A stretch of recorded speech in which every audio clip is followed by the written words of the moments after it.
Welcome to this episode of Kennedy Saves the World.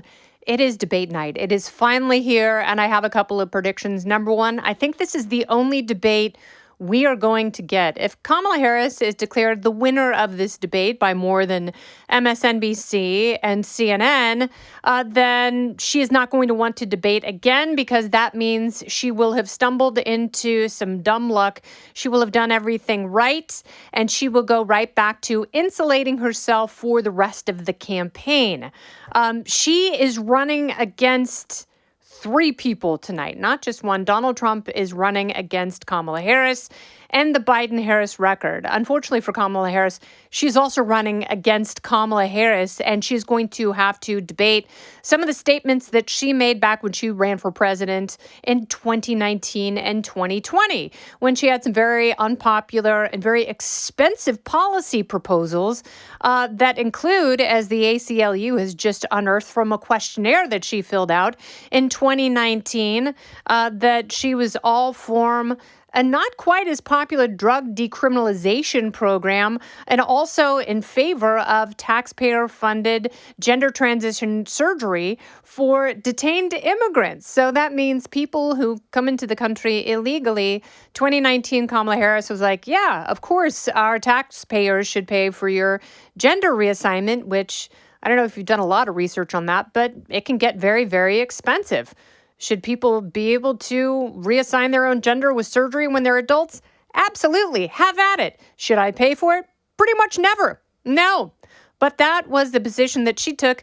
Not only should some lower income Americans get a helping hand from Uncle Sam if they wanted to de-wean themselves, but also people who were not naturalized American citizens, green card holders, or even visitors here legally, that those people, pretty much anyone from anywhere in the world who was in an ICE facility, they should also get pin the wean on the lady if they wanted to, and the taxpayers would have to be on the hook for it.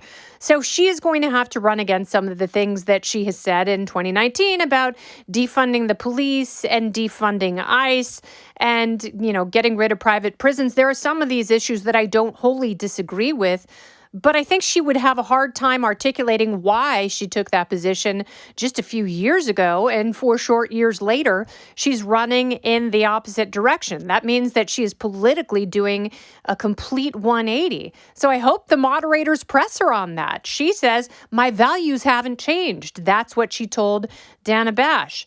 But what are the values exactly? What is the unchanging part? And if there is something that is unchanging, that is foundational, then what are the parts that can change? Because it's the changing parts that should concern voters, because those are the ones that will cost voters a lot more money, because they could result in a lot higher taxes. So if she is the president and she has both houses of Congress, which are entirely conceivable, because if she has a majority of voters voting for her, then chances are you're going to have an interesting coalition of people who will be agitated and irritated enough at Donald Trump that they will go to the polls and not only vote for her, but some of the other down ballot candidates, which could give her the majority in the House and Senate, which, right now in both houses, those margins are razor thin. So if she does have the trifecta, that means that if her values don't change, but her policies do once again, and she reverts to some of those 2019 policies, that means when she was in favor of getting rid of private health insurance and the $10 trillion Green New Deal, well, why wouldn't she push for something like that, or at least a legislative agenda that reflects that of a statist wish list? She also has to run against Joe Biden, and that could be incredibly problematic for her, because 75% of the country thinks we are on the wrong path, certainly economically. Well, for the last 3.5 years, her boss has been president. She and the president and everyone in the administration have been touting the success of Bidenomics.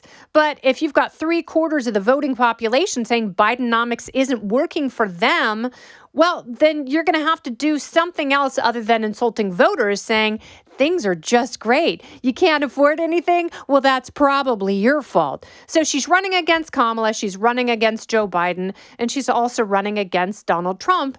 Although, as you know, she has taken on some Trumpian platforms, including no tax on tips, even though the Biden-Harris administration was very happy to go after tip workers with 80,000 new IRS agents, because, of course, you're going to pull the low-hanging fruit, and that would be the voters and taxpayers who have the fewest resources to defend themselves against the IRS or hide their money if need be. So those are the people the 80,000 IRS agents would be targeting, particularly workers who make most of their money on tips. Now, one of the problems with the no tax on tips, I don't have a problem with it. I think that taxation is theft, and we should bring down taxes across the board and get rid of these ridiculous promissory laundry lists that every politician spouts when they want to get elected, especially when they want to get elected to the presidency. We should get rid of all the taxes. Unfortunately, if there's no tax on tips, just watch. Every industry, every worker, every corporation will be making 80% of their income from tips. So taxes will go way down. Will that force spending down? No, we'll probably just borrow more money. We're already at $35 trillion in debt. So look for that to explode if we do have some unpopular economic policy proposals, which I'm sure Kamala Harris will propose them tonight. I don't know that she will be able to defend them, and I hope the moderators press her on that too. I don't worry that they will press Donald Trump. I have a very good feeling that they will drill into him and ask more follow-up questions. I just want parity. I want both of these candidates to be pressed. I want them to start with the economy and inflation. I want both of them to outline their realistic policies for immigration, because hers absolutely has to change. And if she was only there as the border czarina looking for root causes, I want to hear a 1,200-word book report on what those root causes are tonight. Tonight is a night for policy. I know that some of her defenders say no one wants to see policy when they go to someone's website. Well, when they tune in for a debate, they want to hear the economic policies that will benefit them. That's what every individual wants to hear tonight. Can Kamala Harris individually defend the indefensible? We will see. I think this is her debate to lose. She's going to have the press on her side in terms of painting everything with a rosy picture. But if she stumbles, that could very easily be the race. Because as I said in the beginning, if she does well, she's not going to want to debate again. If she does poorly, she absolutely will not want to debate again. And this is going to be the only one you get, party people. This has been Kennedy Saves the World. Have a happy debate night. And if you do have a debate drinking game, God save your liver as well. I'm Kennedy. Listen ad-free with a Fox News Podcast Plus subscription on Apple Podcasts, and Amazon Prime members can listen to this show ad-free on the Amazon Music app. Oh, go ahead and leave me a review while you're there. I'd love to hear what you have to say. You've been listening to Kennedy Saves the World on the Fox News Podcast Network.